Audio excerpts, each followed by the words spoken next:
Aktualisht jemi në njësinë administrative Steblev, po punohet për pastrimin e rrugës.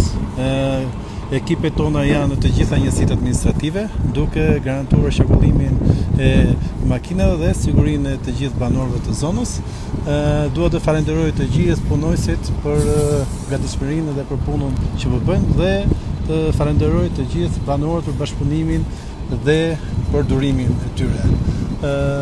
Si kemi situatën në njësitë e tjera administrative përveç Steblevës, ku qertësisht rruga është e hapur që ne erdhëm deri këtu, në zonat e tjera? Kemi njësinë administrative polis, kemi pasur disa probleme me ngrirjen e rrugës tani pas orës 4 pasdite, ku kemi marrë masat dhe kemi korriguar me krip pjesët që kanë qenë në akull.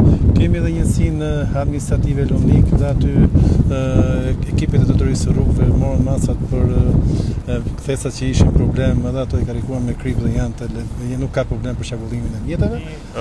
Qartësisht të gjitha njësitë administrative me qendrat e tyre janë të aksesueshme nga mjetet, pra rruga janë hapur gjatë gjithë ditës. Bora ka pjesën e punës për bashkinë që të pastrohet, por ka dhe pjesën e mirë veçanërisht në zonat të cilat frekuentohen nga ana e turizmit. Është dhe një kënaqësi për njerëzit që vinë për ta vizituar këtë anë, kështu që ka dhe pjesën e vet të mirë, kur rrugët janë funksionale dhe në shërbim dhe të qytetarëve të zonës. Të gjitha ekipet janë në terren derisa të normalizohet situata dhe lëvizjet të jetë pa probleme në akset rrugëve.